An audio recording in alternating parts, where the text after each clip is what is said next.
কোনো ব্যক্তিকে টাকা দিচ্ছেন, ভোট চাচ্ছেন, এরকম এভিডেন্স না থাকার পরে কিভাবে বায়াসড হয়ে কারাদণ্ড হয়, এটা আমাদের বোধগম্য নয়। যে সম্পূর্ণ বিএনপির দ্বারা বায়াসড হয়ে এই কারাদণ্ডটা দেওয়া হয়েছে। আজকে সন্ধ্যার পরে দুইটি অনাকাঙ্ক্ষিত ঘটনা আমাদের এই আসনে ঘটেছে, সে বিষয়ে ব্রিফ করার জন্য আমি মূলত কথা বলতে চেয়েছি।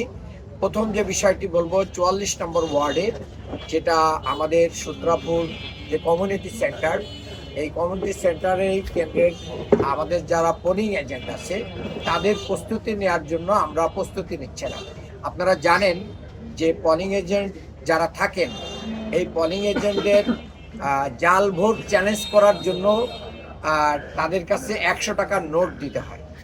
আমরা প্রতিটা বুথে জাল ভোট চ্যালেঞ্জ করার জন্য একটা খামের ভিতরে ৫০০ টাকা দিয়েছি, ১০০ টাকার নোট ৫টা দিয়ে তাদেরকে প্রস্তুতি নেওয়ার জন্য কালকে সকালে তারা সেখানে কেন্দ্রে প্রবেশ করার আগে যেন প্রস্তুতি সম্পন্ন হয়।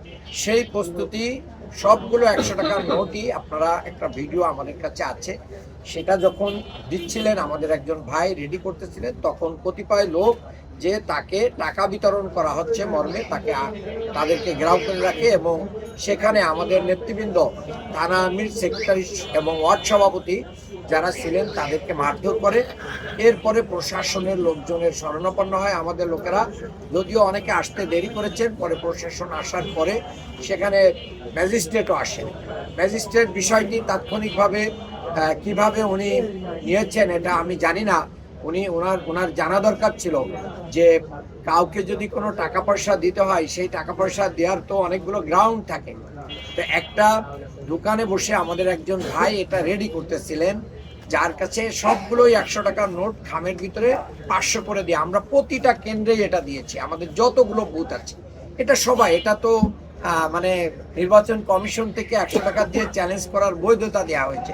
কিন্তু এই অবস্থায় এসে ম্যাজিস্ট্রেট কি করলেন, আমাদের যে দুইজন ভাই এখানে ছিলেন, একজন আমাদের কর্মী যার দোকানে বসে এটা হচ্ছিল, আর একজন থানা দায়িত্বশীল, ওনারা এটা বুঝে দিচ্ছিলেন, সেই জায়গায় এসে দুইজনকে ২ দিনের কারাদণ্ড দিয়ে দিয়েছে। এই যে বিষয়টা, আমি মনে করি যে সম্পূর্ণ বিএনপির দ্বারা বায়াসড হয়ে এই কারাদণ্ডটা দেওয়া হয়েছে। এটা কোনোভাবেই সুষ্ঠু নির্বাচনের জন্য শুভ লক্ষণ নয়। আমি মনে করি যে এটা সঠিক হয়নি এবং ওনার জানা থাকা উচিত, সবাই জানে বাংলাদেশের জনগণ জাল ভোট চ্যালেঞ্জের জন্য টাকা আমানত করতে হয়, সেই আমানতের টাকা দেওয়াটা অবৈধ না। আর ওনারা কোনো ব্যক্তিকে দিচ্ছেন টাকা যে ভোট চাচ্ছেন, এরকম কোনো এভিডেন্স সেখানে ছিল না। জীবনের সাথে চলে